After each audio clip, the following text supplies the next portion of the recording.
wabarakatuh.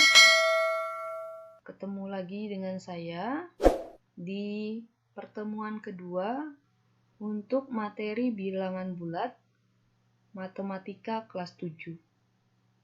Sebelum saya lanjut ke materi kedua, akan saya ulang kembali untuk materi pertama di minggu sebelumnya.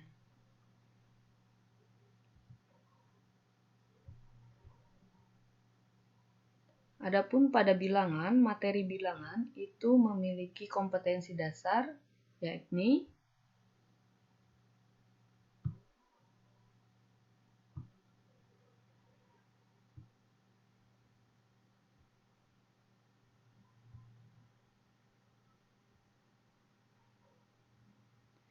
dengan tujuan pembelajaran yang pertama, nanti diharapkan para siswa dapat menjelaskan urutan pada bilangan bulat dan pecahan. Yang kedua, menjelaskan berbagai sifat operasi hitung yang melibatkan bilangan bulat dan pecahan. Ketiga, menentukan operasi hitung bilangan bulat dan pecahan dengan memanfaatkan berbagai sifat operasi. 4. Menjelaskan konsep bilangan bulat berpangkat. 5. Menjelaskan notasi penulisan bilangan bulat besar sebagai bilangan berpangkat bulat positif. 6. Menentukan perbandingan bilangan berpangkat besar. 7.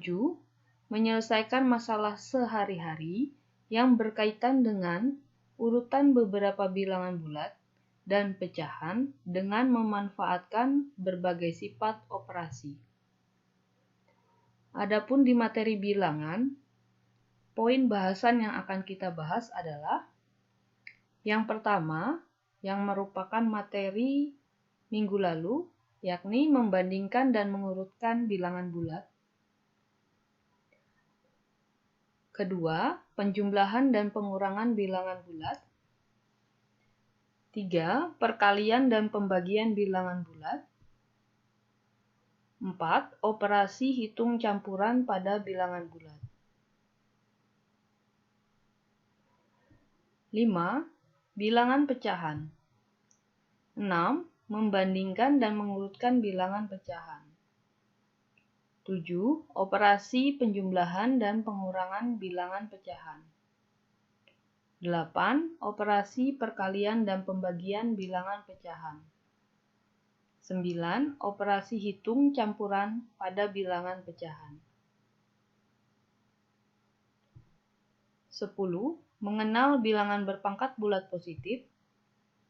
11. EPB dan KPK. Jadi untuk dua bab pertama yang kita pelajari di matematika kelas 7 itu ada 11 poin bahasan.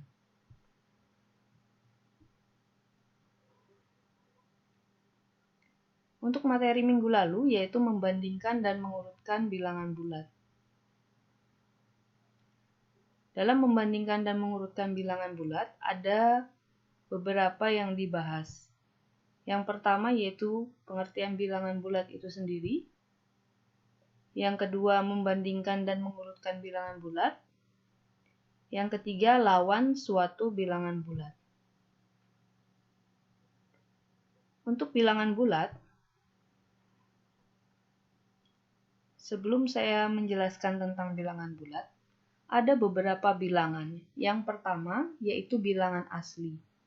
Bilangan asli itu terdiri dari 1, 2, 3, 4, dan seterusnya. Jadi bilangan asli ini adalah dari angka 1, 2, 3, 4, dan seterusnya. Kemudian yang kedua ada bilangan cacah. Bilangan cacah dimulai dari angka 0, jadi 0, 1, 2, 3, 4, dan seterusnya. Yang berikutnya ada bilangan genap. Bilangan genap dimulai dari angka 2, berarti 2, 4, 6, 8, dan seterusnya. Kemudian ada bilangan ganjil yang dimulai dari angka 1, 3, 5, 7, dan seterusnya. Terakhir, ada yang dinamakan sebagai bilangan prima.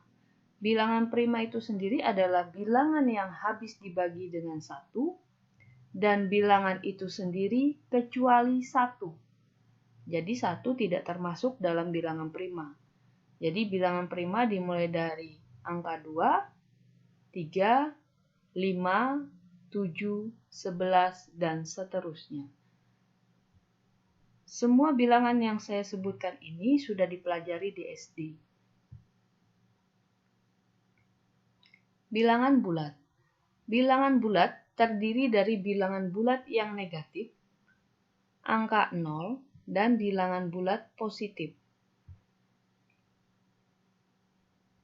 Jadi, kalau kita buat dalam garis bilangan, yang di sebelah kirinya angka 0, jadi ini 0, di sebelah kirinya berarti negatif 1, negatif 2, negatif 3, negatif 4, negatif 5, negatif 6, ini disebut sebagai bilangan bulat negatif.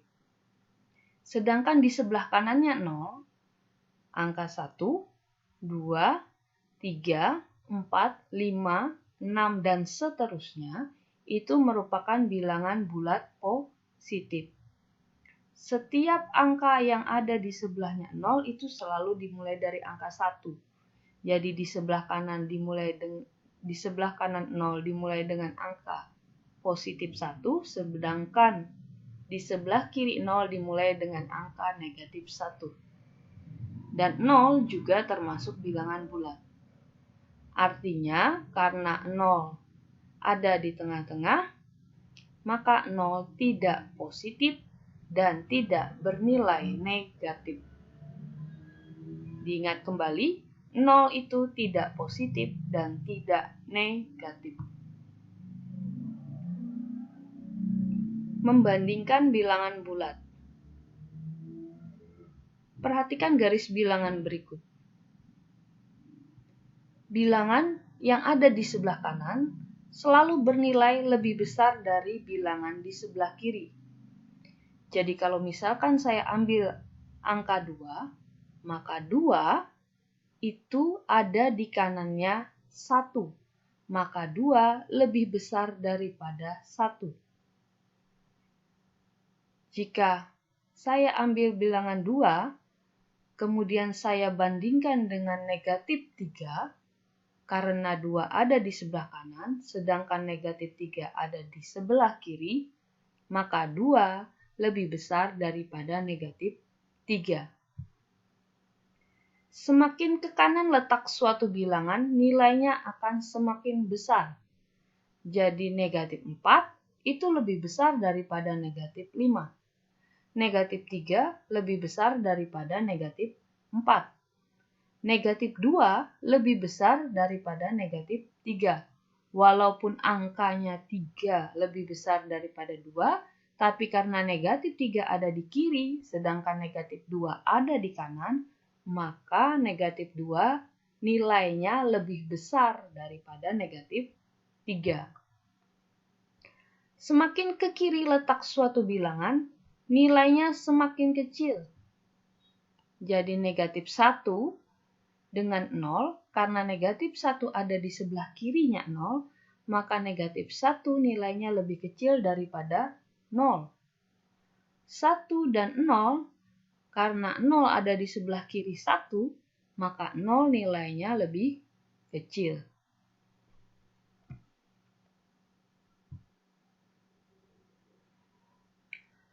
Mengurutkan bilangan bulat. Artinya, menuliskan bilangan bulat secara urut dari yang nilainya terbesar, atau menuliskan bilangan bulat secara urut dari yang nilainya terkecil. Jadi kalau diminta, urutkanlah bilangan bulat secara menurun, berarti dimulai dari yang besar dulu, baru yang kecil. Tapi kalau diminta urutkanlah bilangan bulat ini secara naik, berarti dimulai dari yang kecil dulu, baru yang besar. Nah, contoh seperti ini. Contoh seperti ini, urutkanlah bilangan bulat berikut dari yang terkecil hingga yang terbesar. Perlu diingat tadi di garis bilangan bahwa semakin ke kiri nilainya semakin kecil, semakin ke kanan nilainya semakin besar. Berarti kalau disuruh mengurutkan bilangan bulat dari yang paling kecil, maka kita ambil yang negatif dulu, tapi angkanya yang terbesar. Berarti dimulai dari negatif 8,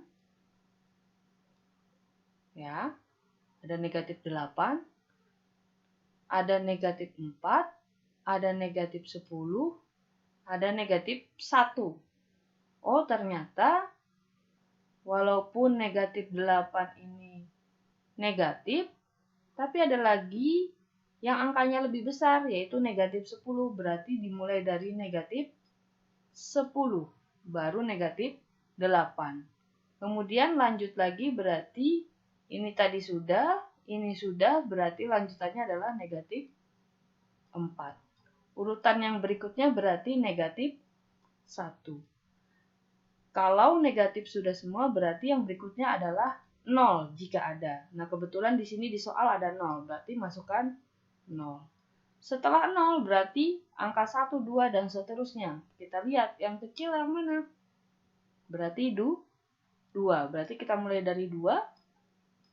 Setelah 2 itu ada 4. Yang terakhir adalah 6.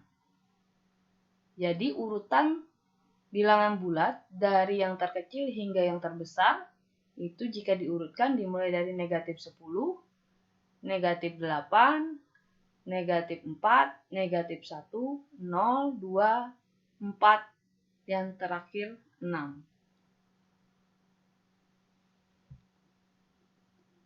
Nah, sekarang bagaimana jika soalnya seperti ini?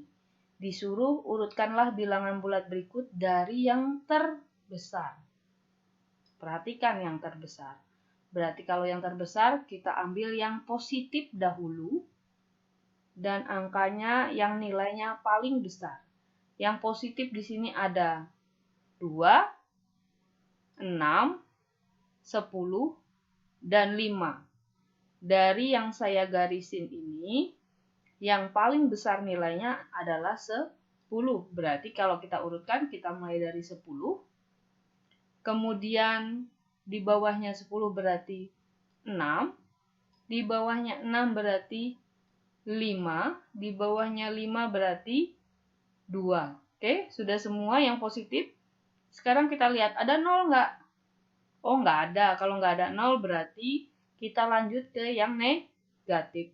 Yang negatif di sini ada negatif 4, negatif 8, dan negatif 12.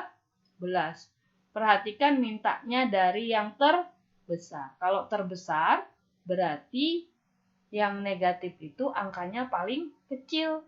4, 8, 12 yang paling kecil adalah 4. Tapi negatif 4 nilainya yang paling besar. Berarti negatif 4. Selanjutnya negatif 8. Yang terakhir adalah negatif 12. Kenapa sih Bu kok negatif 4 duluan? Karena negatif 4 letaknya ada di sebelah kanannya negatif 8. Dan negatif 8 berada di sebelah kanannya negatif 12. Lawan suatu bilangan bulat.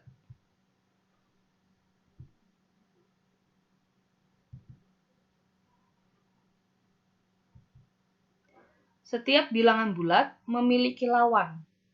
Lawan bilangan A adalah negatif A. Atau lawan bilangan negatif A adalah A. Seperti contoh saya di video sebelumnya, jika ada bilangan 8, maka lawannya adalah negatif 8. Oke, kita lanjut ke materi kita yang kedua untuk minggu ini, yaitu penjumlahan dan pengurangan bilangan bulat.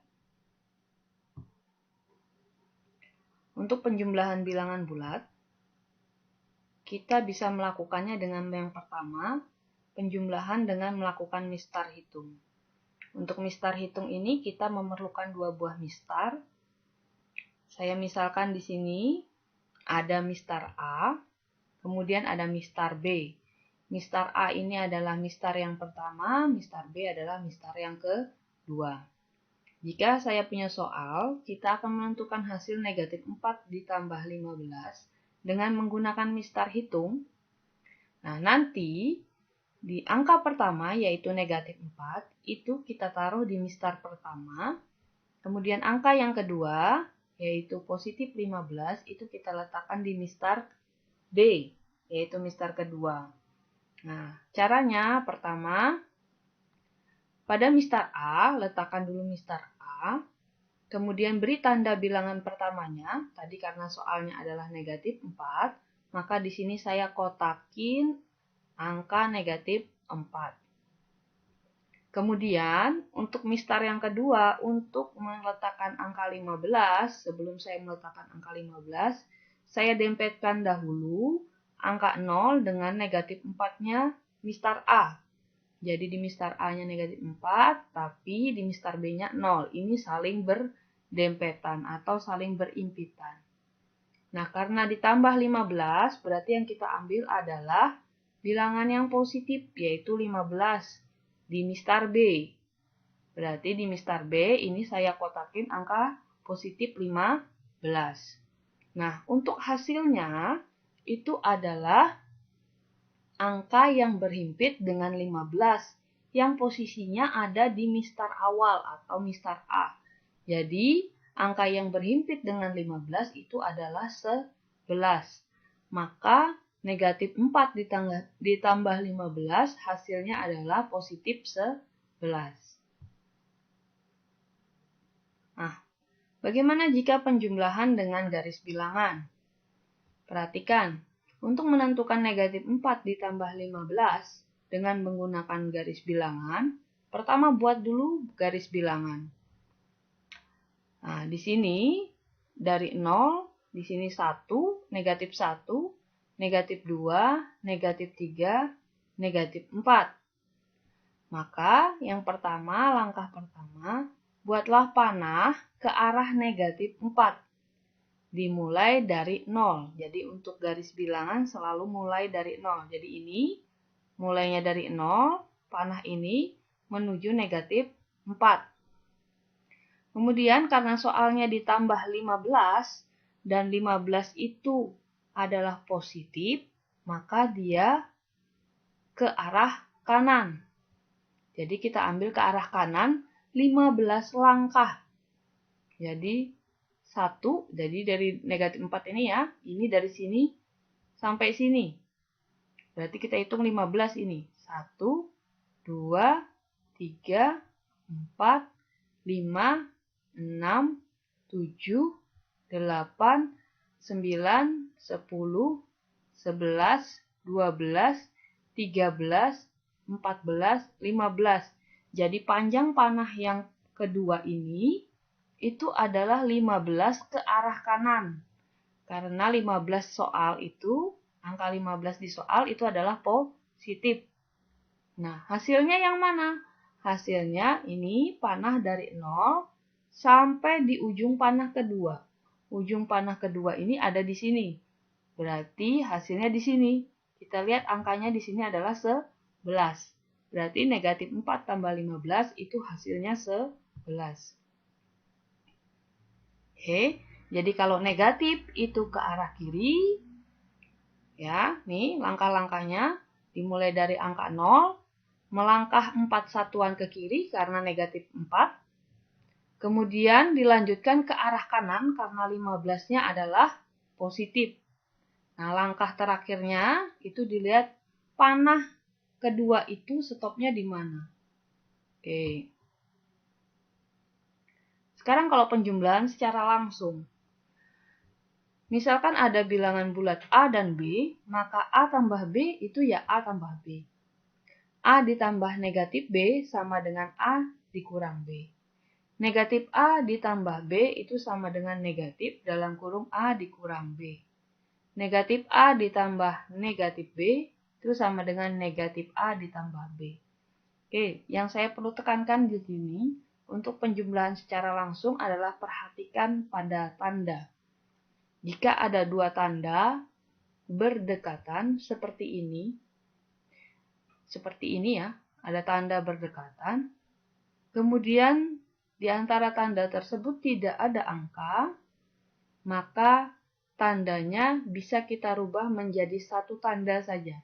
Jadi di sini ada tanda tambah, tanda kurang. Ini boleh kita jadikan satu tanda saja. Kalau tandanya sama, maka tandanya kita rubah menjadi positif. Tapi jika tandanya berbeda, maka kita rubah jadi negatif. Nah, ini sama nih. Berbeda. Tambah sama negatif. Supaya cuma jadi satu tanda, karena berbeda, maka dia berubah jadi negatif. Oke. Oke, tanda yang di sini ya, yang saya lingkari. Jadi ada dua tanda berdekatan. Di antara tanda ini tidak ada angka, maka boleh kita singkat menjadi satu tanda saja, berarti A, titik-titik B, gitu. Karena di sini tandanya berbeda, maka kita rubah jadi negatif. Jika nanti tandanya sama, maka berubah jadi positif. Oke. Nah, yang 4 ini adalah sifatnya. Ini yang pertama, kedua, ketiga, keempat. Jadi misalkan ada negatif 12 ditambah 7, berarti kita lihat di sifat keberapa? Oh, di sifat ketiga. Berarti ini negatifnya kita keluarkan, kemudian muncul kurung, 12, supaya di sini tetap positif, ini karena pakai kurung, ini dijadikan dua tanda, berarti supaya positif itu tandanya beda. Jadi ini negatif, di sini juga negatif. Berarti hasilnya negatif, 12 dikurang 5, 7. Begitu juga yang ini. Nah, yang ini, karena kita ketemu dua tanda, tandanya berbeda, ya. Ini boleh nih ngerjakannya seperti ini. Berarti sama dengan negatif 8. Ini berbeda, berarti berubah jadi satu tanda saja negatif, 12. Oke, jawabannya adalah negatif 20. Oke. Kemudian ada cara terakhir.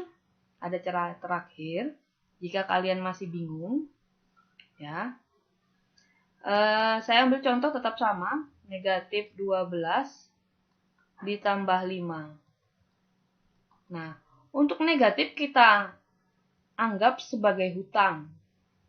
Sedangkan positif itu kita anggap sebagai bayar. Nah, jika di sini negatif 12, berarti kita punya hutang 12. Ditambah 5, berarti kita membayar 5. Hutang 12 dibayar 5. Lebih banyak hutangnya, berarti jawabannya hutang. Angkanya selisihnya berapa? Oh, selisihnya 7. Jadi jawabannya negatif 7. Kemudian kalau untuk soal kedua, seperti tadi negatif 8 ditambah negatif 12. Nah, kalau ketemu dua tanda selalu rubah dulu jadi satu tanda saja, supaya tidak bingung. Jadi kita rubah dulu tandanya yang ada dua, yang ini dengan ini, karena ada dua tanda berdekatan, tetapi tidak ada angka di antara tanda tersebut, kita bisa ubah jadi satu tanda. Berarti negatif 8, ini karena berbeda, berarti jadikan satu tanda, jadinya negatif. Nanti kalau misalkan di sini plus, berarti dia jadi plus. Kalau dia min, dia jadi plus karena sama. Nah, kalau di sini plus min, berarti dia berbeda, maka berubah jadi min. Kalau min plus juga dia berbeda, berubah jadi min. Nah, di sini sudah berubah jadi satu tanda, angka yang ditulis tetap 12. Jadi di sini sudah tidak dua tanda lagi, tapi hanya satu tanda. Nah, ngerjakannya bagaimana?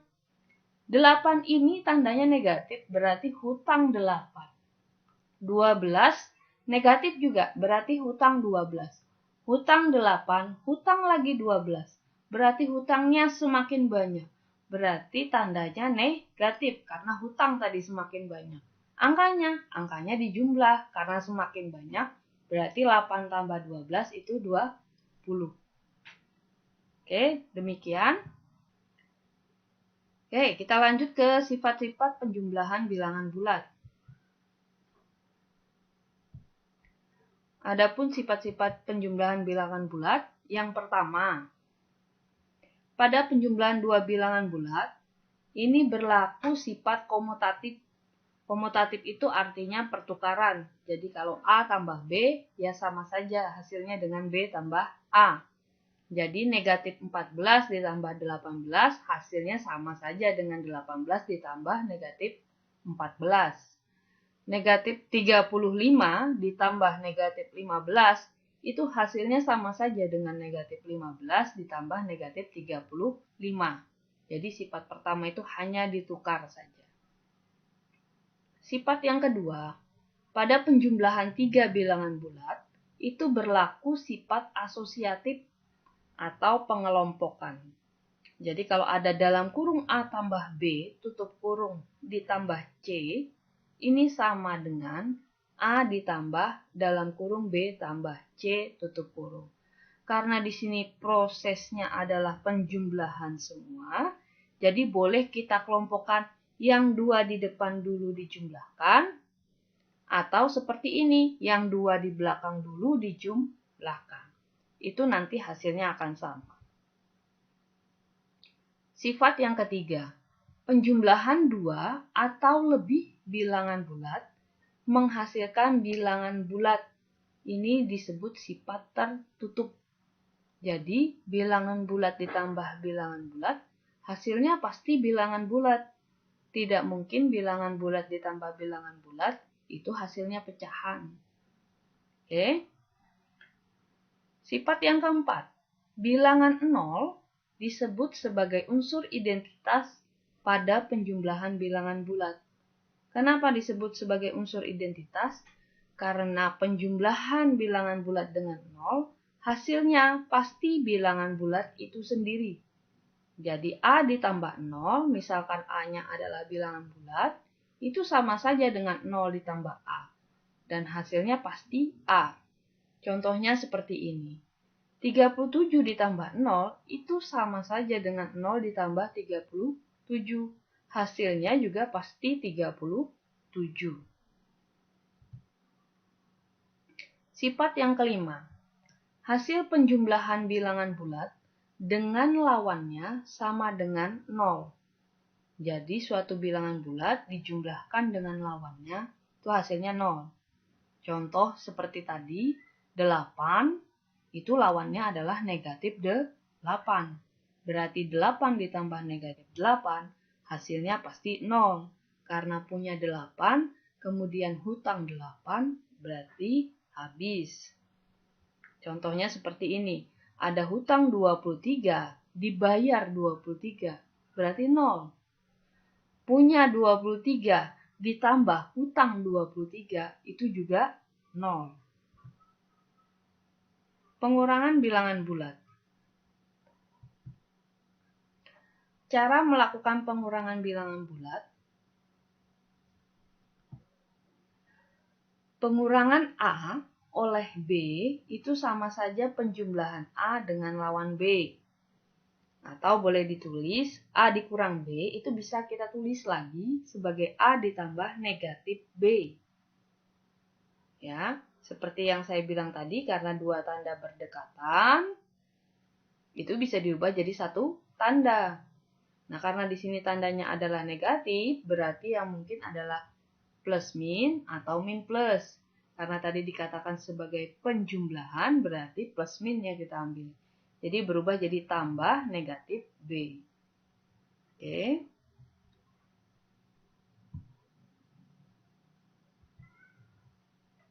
Sifat-sifat pengurangan bilangan bulat. Pengurangan pada bilangan bulat itu bersifat tertutup, jadi sama seperti pada penjumlahan, sifatnya tertutup. Suatu bilangan bulat dikurangi dengan bilangan bulat, hasilnya pasti bilangan bulat. Jadi bilangan bulat dikurangi bilangan bulat tidak mungkin hasilnya pecahan. Ya, sifat tertutup itu artinya bilangan bulat dikurangi bilangan bulat sama dengan bilangan bulat. Contoh soal.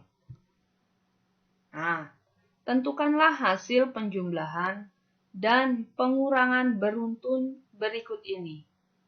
Oke,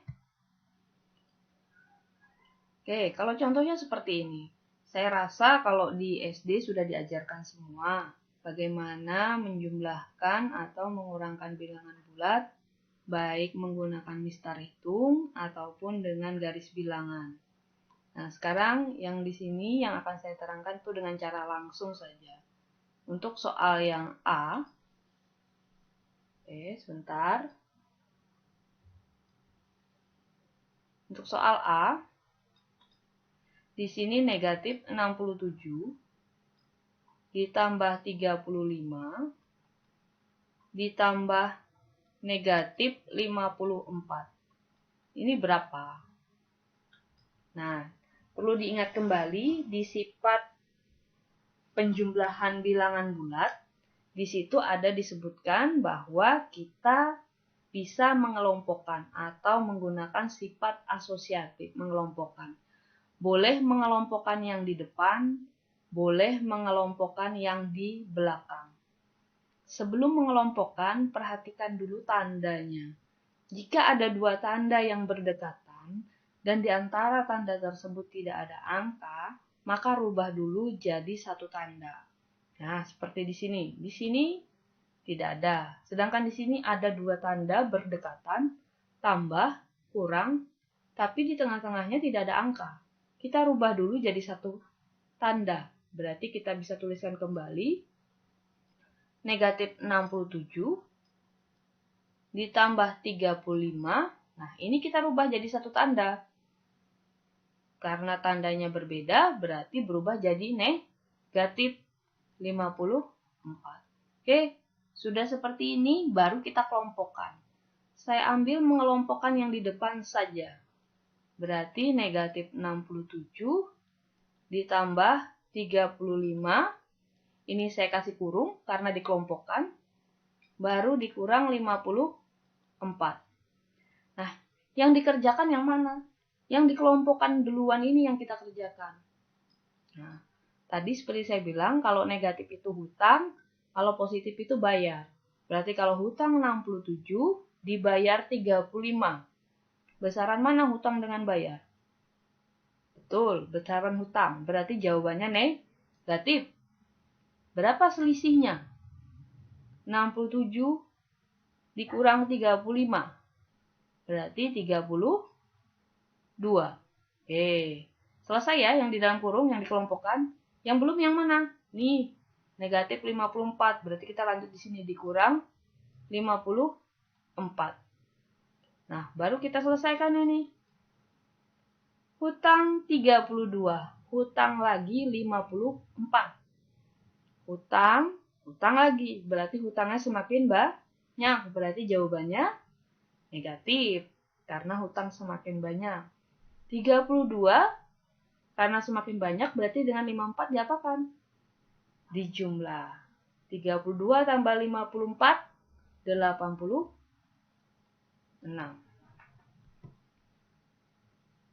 Yuk, sekarang bagaimana dengan yang soal B? Soal B negatif 39 dikurang 73 dikurang dalam kurung 6 negatif 69. Apa tadi yang pertama langkahnya? Jika ada dua tanda, rubah dulu jadi satu tanda. Syaratnya dua tanda berdekatan, di tengah-tengahnya tidak ada angka. Berarti ini tetap negatif 39, negatif 73-nya tetap. Nah, ini tandanya berdekatan, tengah-tengahnya tidak ada angka. Kita rubah dulu jadi satu tanda.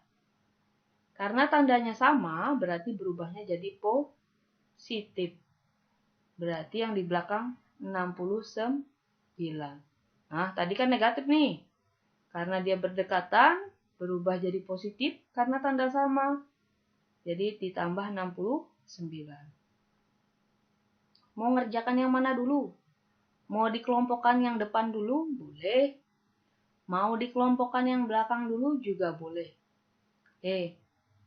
Kita coba mengelompokkan yang di belakang. Berarti negatif 39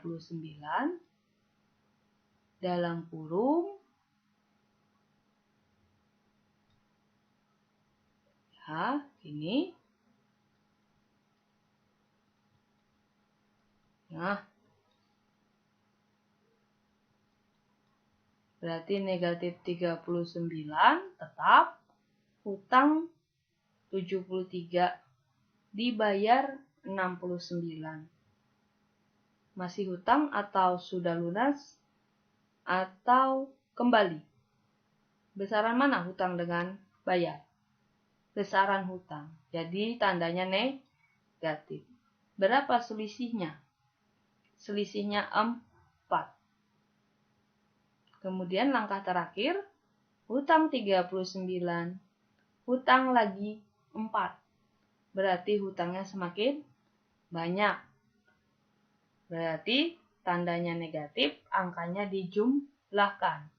Berarti hasilnya 43. Demikian materi kedua di minggu ini. Semoga bermanfaat. Assalamualaikum warahmatullahi wabarakatuh.